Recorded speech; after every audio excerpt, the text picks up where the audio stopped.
Okay, we are back to our regularly scheduled program. Always sucks when the bobbin runs out when you're in the flow, but whatever. Okay, let's keep going.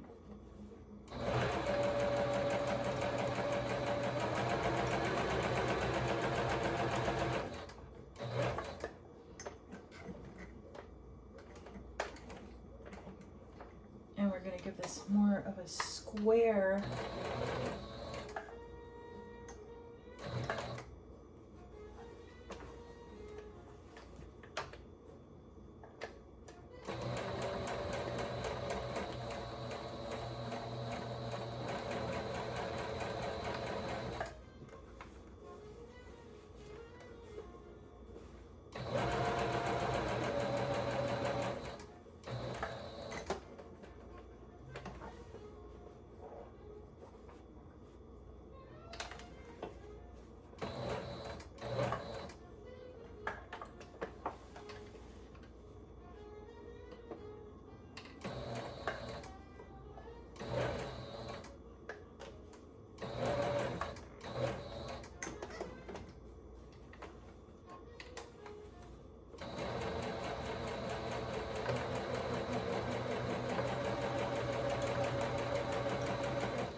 Whoops.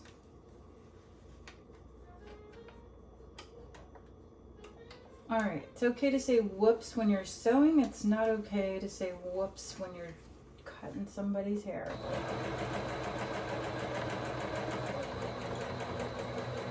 But actually, I think we're doing pretty good here. It's actually looking pretty good.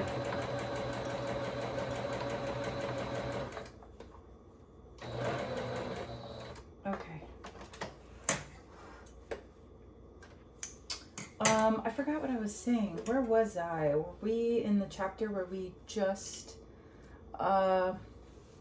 leaving San Antonio to go live in Miami for the purposes of training?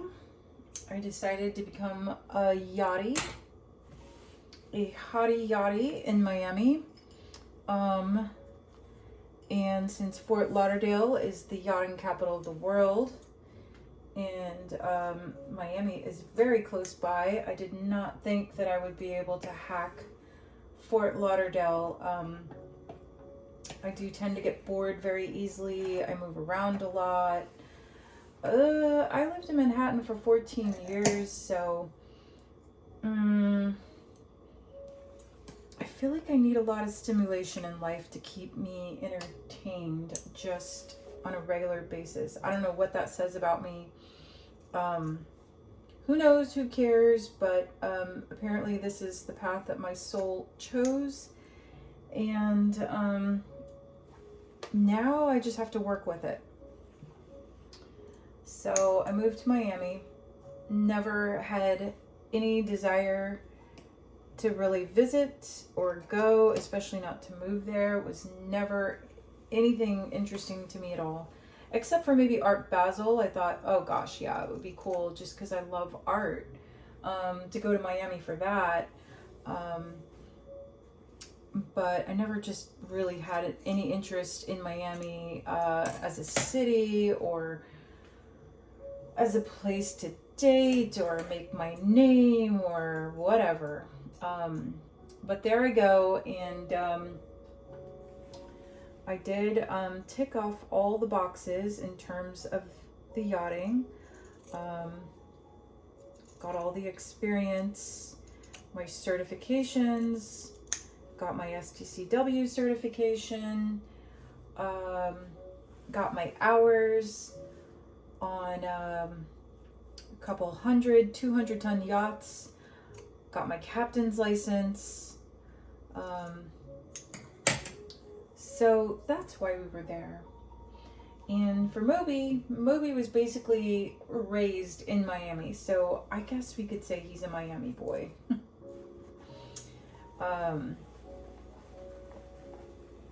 It's the first time he was ever really socialized with a lot of dogs. First time he ever went to a dog park. Oh, I don't like how pointy that is. I like more of this. Let's go back before we go too far. Let's just zip across this way and I'll cut all of that excess off. That's too much. That's too much bow tie.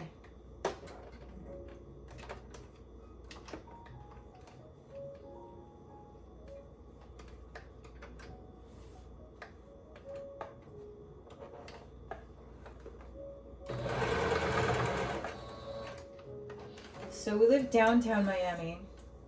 And the thing about Miami and the Miami culture is, for some reason, people just love all kinds of bulldogs and bull breeds and pit bulls and pugs and French bulldogs and English bulldogs. And I don't know where Moby got it because he's never been socialized. I don't think he's ever really seen another dog other than his own pack.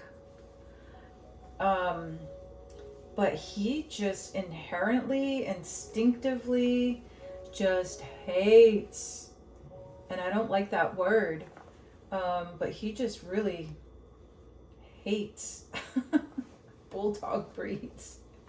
I don't know what to do about it. Like, I Googled everything, I've searched, I've looked at all of Cesar Millan's videos.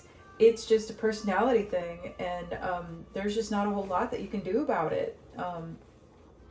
But he just kind of like had a real issue with those dogs from the beginning, and but he loves any dog that looks like him, any kind of fluffy dog. He used to be a little bit better when he was younger, but as he's gotten older, he has developed some prejudices. I don't know how. Okay, well, that's not true. I will say that in the duration of the 3 years that we spent in Miami, Moby got attacked by 4 different pit bull breed. Yeah. And they weren't pretty. And did Moby bark at them? Who started it? I don't know. Moby was never going to win, whether he started it or not. He might start the fight, but that pit bull was going to finish it. So we had a couple encounters, and actually I believe that pit bulls are actually illegal in Miami-Dade, or they used to be. Maybe they've changed that, but I don't know what it is about the culture there that they love these pit bulls. I don't know if it's the culture, but there are a lot of them running around, and I don't know, sometimes I feel like people are just flexing with these dogs because they look scary and they want to look tough. But, if you're not tough enough to restrain and discipline your dog, you probably shouldn't have that kind of breed, because, it's not their fault. But they are it's just in their DNA. For too long, unfortunately, these breeds were trained and designed to fight. And, I lived a little bit in the Caribbean. We'll go into that another time. But, I know that these dogs were actually breeded and trained and groomed to fight and kill other dogs. And, you can say what you want about the Caribbean culture. But that's just their culture. And when you go onto an island in the Caribbean, you can't go putting up your PETA signs and your peace signs and all of that. You're on their turf. So that's just what they do. And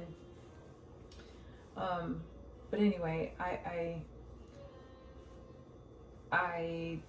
I don't really get it. I've always just wanted to have a snuggly little lap dog, something I can throw in a backpack, jump on a plane to Europe, to France, put him in little dog sweaters, take him shopping, take him to lunch, take him to my friend's house, snuggle with him in bed, not have his fur shedding all over and, you know, slobber all over me. I mean, it's bad enough that my entire wardrobe, you know, it's not even bad. I can't say it's bad. I can still be fashionable. But basically, all my clothes have become dog clothes. I'm going to pause here and I'm going to try to remember what I was talking about, because pulling this, the strings through is really annoying. So I'm just going to, I'll be right back.